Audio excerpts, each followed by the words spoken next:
Hi everyone, my name is Jolie and I'm known as AspergerWorld.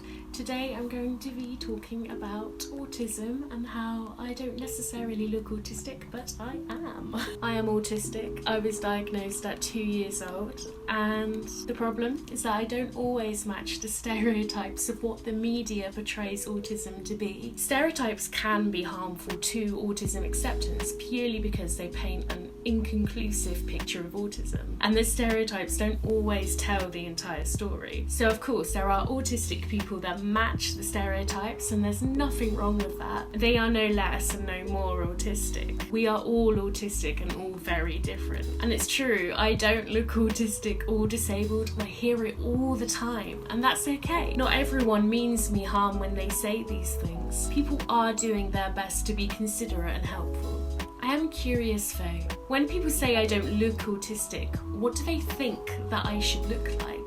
Am I supposed to be like Rain Man or Sheldon Cooper from The Big Bang Theory? Am I supposed to be totally non-verbal, unable to communicate in a way that people can understand? Am I supposed to have no life skills and require round-the-clock care? Am I supposed to never make eye contact, walk on tiptoes? Am I supposed to have no understanding of danger? Or am I supposed to talk annoyingly about my obscure specialist interests for hours on end? What does autism look like? In all honesty, those stereotypes are all me on very different days and sometimes all at once. My passion is ancient Egyptology and history, and given a chance I would talk about it for hours on end. I learned not to because people generally aren't interested and I got bullied for it. Instead, here I am talking to you about my other special interest, which is autism.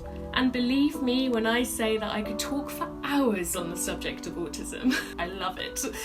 Another thing is that I cannot tie my shoelaces, and I have 11 out of 100 basic life skills. 18 when I have been resting and doing no jobs or chores for a week. I used to be non-verbal, and I used to communicate exclusively with hieroglyphics and sign language. I still become non-verbal now, or otherwise unable to communicate or process my thoughts. I can't fathom what language means sometimes, and it feels like people are talking to me in a completely different language because I just can't process what each individual word means to then establish and make sense of what the entire conversation means, let alone then process all of that additional information and the body language and the social cues and social protocols to then establish when it's okay to intervene with my own thoughts. If I can process my own thoughts in the first place, I still need help crossing the road because I can't make connections quick enough when a car is coming.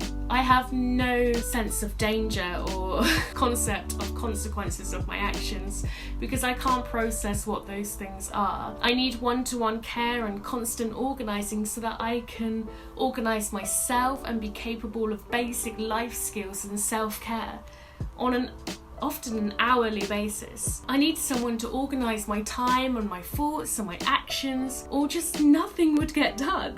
And that's all me, day to day. And yet I don't look autistic because people never see my lived reality for that long. They see a snapshot of my life, most often when I've been resting in sensory-friendly surroundings for weeks to prepare for that moment and when I'm at my most capable. And then they use that snapshot to judge me as not being autistic.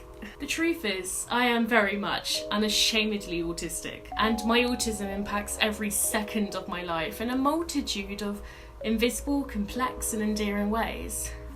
So, as I mentioned before, I do not look autistic, and this can be a big detriment and a hindrance to accepting your own autism because you constantly feel like you have to prove yourself because you don't look autistic. You are gaslighted so much more into believing your autism struggles are not real or valid because other people don't believe that they possibly can be. So I'm going to be discussing what I believe to be some of the key components of autism acceptance. So for me, I believe that part of autism acceptance is learning to understand our hardships to best empower ourselves. Autism acceptance is accepting your hardships and not undermining them, but trying to learn from them and grow with them too. I struggle with making connections and problem solving, and I have awful executive function. However, if I learn what these things mean, I can then best establish how to help myself. And it really has helped me to accept myself,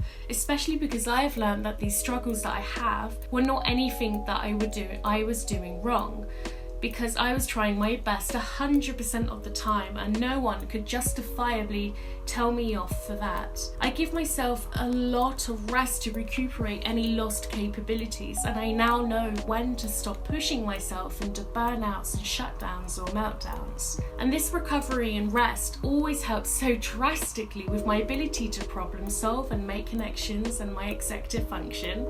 And likewise, so is my mental attitude to it. I don't beat myself up for needing a break or needing time out or rest, because I now accept myself and why I need to do these things. I don't tell myself off for not being able to do a chore or not making the connection to do the washing up again, because I understand that often it's not my fault. I'm doing my 100% best to combat these difficulties I'm having, and I'm doing that by resting and recovering those lost abilities when I need to. Next to autism acceptance is giving ourselves the due credit and self-love that we deserve, because we do deserve it. It's acknowledging that, yes, it's so hard. Autism is hard, it's difficult, it's very complicated, but we are all trying our 100% best. And just because our progress may look differently to other people's does not mean it is not progress. Just because our achievements are different does not mean that they are not achievements.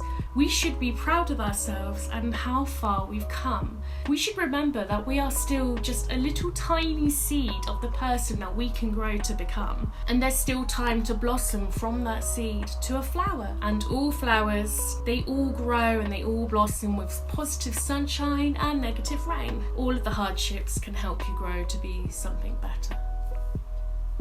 Next to acceptance is recognizing the silver linings of autism. It took me many years to truly recognize the beauty in my disability, autism. But now I do believe that there is a lot to celebrate in autism. Our honesty, our loyalty, selflessness, empathy, punctuality, motivation, passion, and our innate need for justice, to abide by the rules, the laws and protocols. As autistic individuals, we have an innate need to always try and do the correct and justified thing, not to mention our joyous passions and desire to learn anything and everything about a topic of interest. Then, how autistic brains process information differently to others, and how this means that we have this unique ability to systemize information and data and process information fact first, and then emotions or old memories, which means that I, as an autistic individual, I am very good at remembering facts, dates and information of interest while remaining logical and emotionally fair. The wonderful fact, as an autistic person, possibly my favourite alongside being justice seeking and honest, is that I am enabled to be a very loyal,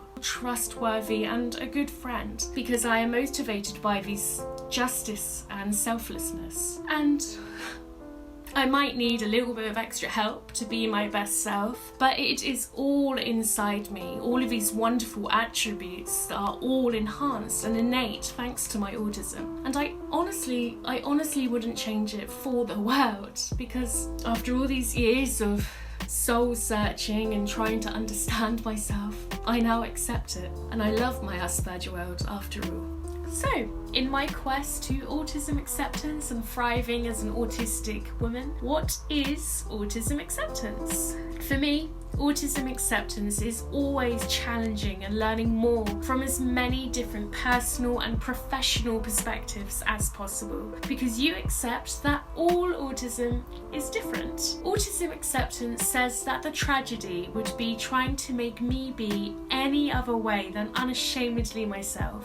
Autism acceptance is accepting that not all autistic people are the same. There is not one autistic person that is the same as another. And just because our capabilities can change or fluctuate does not mean that our autism is fake. It's accepting that feeling useless and lost and hopeless is okay. It's natural, and most importantly, it does not make you a bad person or a failure. Likewise, there is no shame in not seeing autism positively yet. It's okay to feel what you are feeling, and it is all valid. So embrace it, embrace your feelings and learn from them and grow. With time, all of our feelings and our perceptions and our experiences can change, and hopefully with time they can improve too. Autism acceptance is something that I've strived for ever since I found out I was autistic, and I feel like now, thanks to a world of support and understanding and my voluntary journey, trying my autism activism and really pursuing my passions, has really enabled me to finally feel accepting of myself as an autistic woman. But I'm hoping that more people can feel that way too. So this year, let us consider taking care of ourselves and our community too, treating each other with love and kindness, with patience and consideration. This year, I am going to strive to better myself to try and help other people too. So let us all strive to better ourselves in whichever way that looks like for you. That's the end of my video now, but I'm just curious as to, do you relate to anything that I've said? What are some of your favourite parts of autism? Do you accept your autism? Do you feel like our community and our societies are not quite there yet? Because I agree. We have a long way to go, but that is the joy of the human race and diversity, is that we are all learning and we're all on this learning journey together. So if you want to chat, leave me a comment and I will see you on my next upload. Bye!